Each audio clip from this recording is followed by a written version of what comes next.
Hello children, how are you all? Hope you are all fine. Today we will start a new lesson in geography. Lesson 2 in geography, globe, a model of the earth. In the first lesson in geography, we have studied about the solar system and our planet earth. In this lesson, we are going to study about globe, which is a model of the earth. In simple terms, we will understand how earth looks like. The globe is a miniature model of the earth. First, we have to understand what is meant by miniature. Miniature means a thing that is much smaller than normal, especially a small replica or model of the real ones. We will understand more clearly about miniature with an example. You must have played with toy cars. Toy cars are very similar to the real ones, only that they are smaller in size. They have small tires, small steering wheel, small windows, and they look like miniatured real cars. That is, they have all the features of the real car, but they are smaller in size. So, the toy car looks like miniatured real cars. So now it would be clear for you children about what is meant by miniature. Yes, miniature is a thing that is much smaller than the normal one. Likewise, globe is like a toy earth. That earth is so big that you cannot see its shape. To understand how the earth looks like and how it moves, a miniature model is formed, which is called a globe. So a globe is thus a smaller form which shows how the world looks like. The globe. We all know that our planet Earth is a unique planet with special features. It is shaped like a geoid, which means it is not absolute sphere in shape. Our globe is said to be geoid in shape, which means it bulges at the center and it is flat at the top and bottom. Even though it bulges at the center, the difference between the diameter at the middle and from the top to bottom is not very large. So the diameter of our planet is 12,757 kilometers in the middle and is 12,714 kilometers from top to bottom. From this you can understand how big our earth is. So it is not possible to see how our earth looks like. In order to understand how it looks and how it moves, a miniature model is formed, which is called a globe. So that is why the globe is a miniature model of the earth. So the globe is said to be the miniature model of the earth. In the globe, you can find the location of various land masses, rivers, and oceans.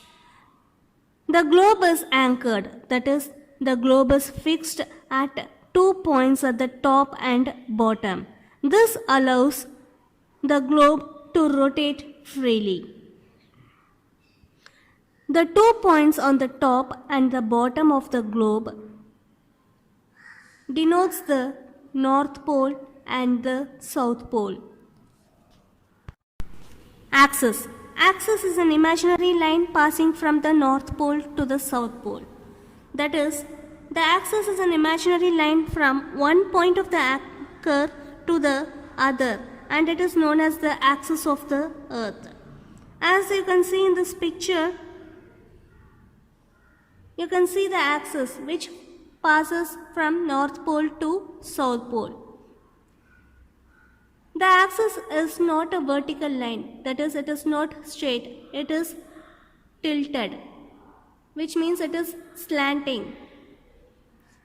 So the axis is not vertical, it is tilted at an angle of 23.5 degrees. An example for this is, have you played with the top? Top means pambaram. The top has a pin or a nail in the center and it rotates on that pin. Likewise, the earth also rotates on its axis. Markings on the globe. Have you seen the vertical and horizontal lines on the globe? Yes, these are the imaginary lines which helps to locate places on the globe. So these are not real lines, it is only an imaginary line which helps to locate places on the globe. Without these imaginary lines, it is impossible to locate places on the globe and understand how these places are interconnected with each other. Now let us see the major components and markings of the globe. Equator. Equator is an imaginary line which runs horizontally in the middle of the globe. So the equator divides the earth horizontally into two equal halves. The region above the equator is said to be the northern hemisphere and the region of the globe below the equator is said to be the southern hemisphere. Both these hemispheres are equal in size. Latitudes. Latitudes are imaginary lines running parallel to the equator around the globe. Each hemisphere, that is both the northern hemisphere and the southern hemisphere, has been divided by parallel lines and it is represented as the concentric circles on the globe. Concentric circles are circles with common center point. Each of the parallel lines are marked in degrees. So each of these parallel lines are marked in degrees. As you can see in the picture here, each of the parallel lines are represented by a degree. So the parallel lines are marked in degrees. The degrees are obtained by the angle they form with the center of the earth. Thus, the latitudes are recognized in degrees. The degrees increase as you move away from the equator towards the poles. So the degrees increases as you move away from the equator towards the poles. The letters N and S represents north or south. For example, 10 degree N or 10 degree S means 10 degree north and 10 degree south. Apart from this, there are also many subdivisions of the latitudes in the form of minutes.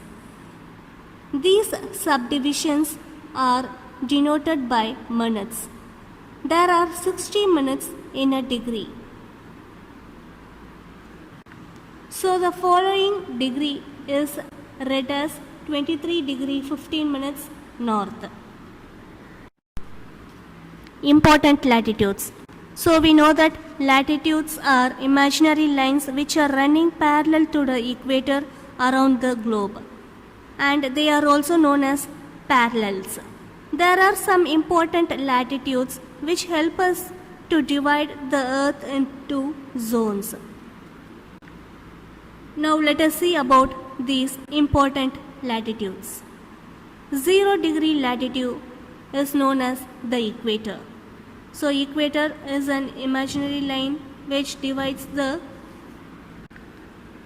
earth into two equal halves, and it runs horizontally in the middle of the globe.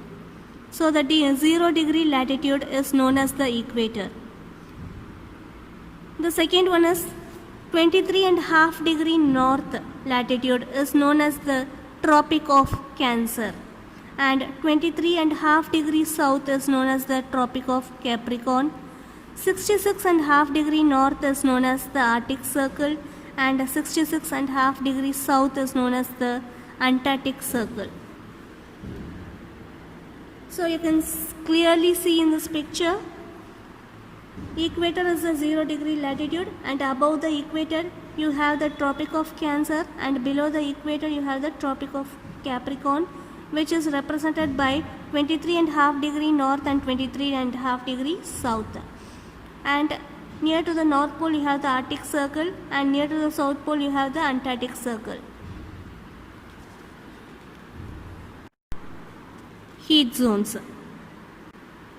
We already know that the earth rotates on its axis, and this axis is tilted at an angle of 23.5 degrees. So due to the slanting of the earth's axis, and also because of the distance of the earth's surface from the sun varies, all parts of the earth's surface does not get the same amount of heat from the sun. So the region around the equator receives the direct sun rays, and that region will be very hot, and the region that is away from the equator, that is near to the poles, it will receive the slanting sun rays. So therefore the amount of heat in the poles will be very less. Torrid zone.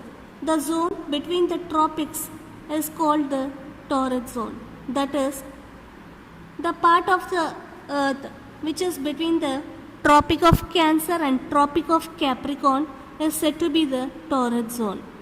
Thus, the surface of the earth which is between 23.5 degree north and 23.5 degree south receives vertical rays of the sun. That is, it receives the direct rays from the sun throughout the year, and thus this is the hottest part of the earth as compared to the rest of the earth. Temperate zones. The region between the Tropic of Cancer and Arctic Circle in the northern hemisphere, and the region of the earth between the Tropic of Capricorn and Antarctic Circle in the southern hemisphere are known as temperate zones. These regions receive slanting rays of the sun and thus lesser heat energy. So therefore the temperature in this region is moderate. Frigid zone. The region between the Arctic Circle and the North Pole in the northern hemisphere, and the Antarctic Circle and the South Pole in the southern hemisphere are known as frigid zone. These regions get highly slanting rays of the sun and thus very little heat energy.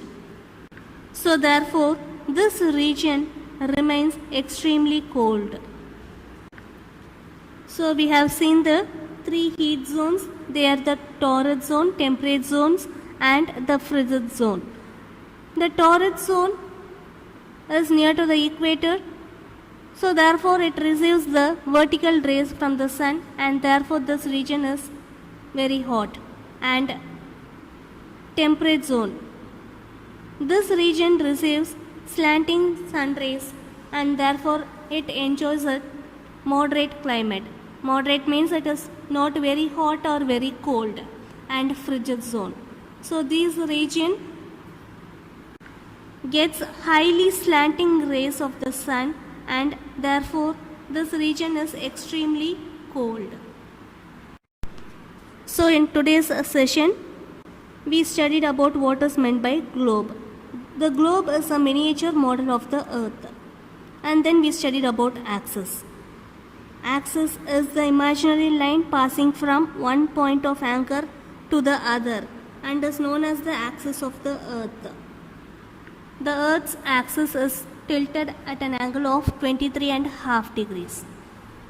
We also studied the markings on the globe. The horizontal and vertical lines are the imaginary lines which helps to locate places on the globe. And then we studied about the equator, latitudes. The latitudes are marked in degrees. Based on that, there are some important latitudes. They are the equator, Tropic of Cancer, Tropic of Capricorn, Arctic Circle and Antarctic Circle. And then we studied about the heat zones, which includes the torrid zone, temperate zone and the frigid zone.